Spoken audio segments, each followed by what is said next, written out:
ఎంత బ్యూటిఫుల్ గా రెడీ అయ్యి వచ్చిందో. అమ్మవారికి బోనం సమర్పించాలన్నప్పుడు ఆ మాత్రం అందంగా అలంకరించుకోవాలి కదా. ఎలా ఉన్నానంటీ? చాలా బాగున్నావు. మా ఇంటి కోడలిగా ఉండాలని మనస్ఫూర్తిగా కోరుకుంటున్నాను. నువ్వు అనుకుంటే అవదు, అది అమ్మవారి మాట అయి ఉండాలి. ఇవాళ అమ్మవారికి బోనం సమర్పించాక నా కోరిక తీరడం ఖాయం. పూజ ఏర్పాట్లన్నీ చేసే అర్చన. అలాగే ఆంటీ. ఎలా చేయాలంటీ?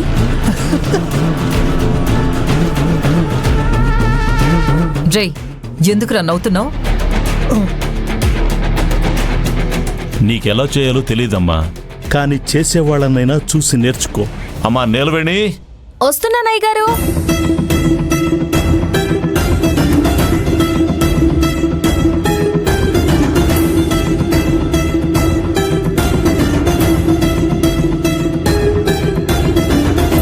అయ్యో తారక్ సార్ రండి, పూజకి టైం అయింది.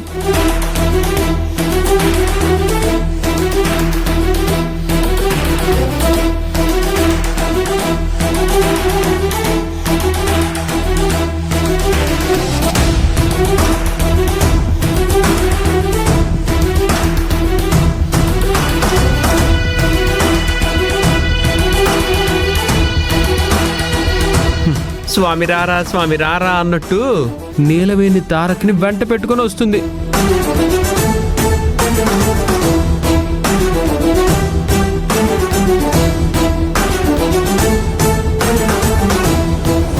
ఏంటన్నయ్య కొత్తగుంది అవతారం?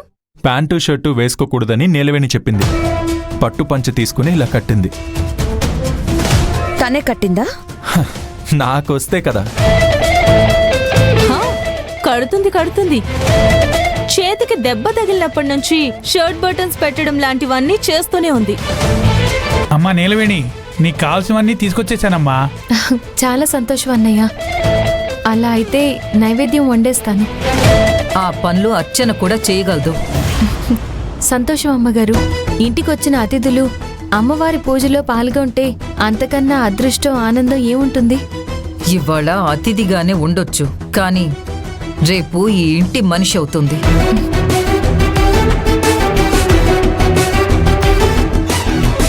ఎలా రాసిపెట్టుంటే అలా అవుతుందమ్మగారు.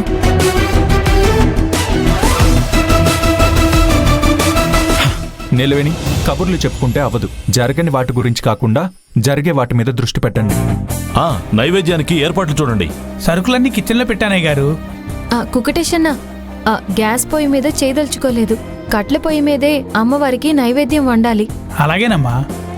నేను మాత్రం గ్యాస్ స్టవ్ మీదే చేస్తాను.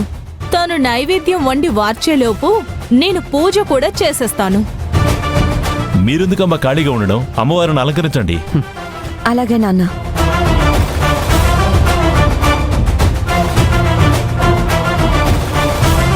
అమ్మా నీలవేణి, నైవేద్యం ఏర్పాట్లు చూడు. అలాగే అయ్యగారు. కుకటేషన్న. డాడీ, నేను వెళ్తా. వెళ్ళు. నీలవేణి, నేను వస్తున్నా.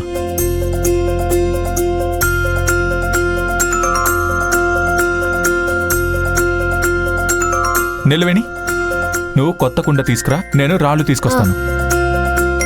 చిన్నయ్య గారు, నేను తీసుకొస్తాను.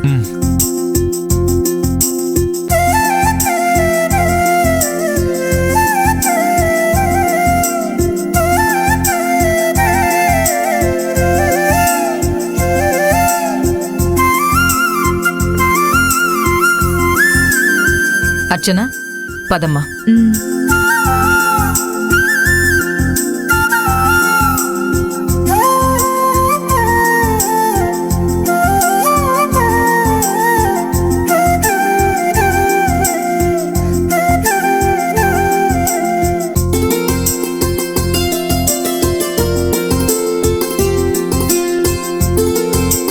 కుకటేష్, గ్యాస్ స్టవ్ సిలిండర్ ఇక్కడికి తీసుకురా, నేను వండుతాను. అలాగే అమ్మా.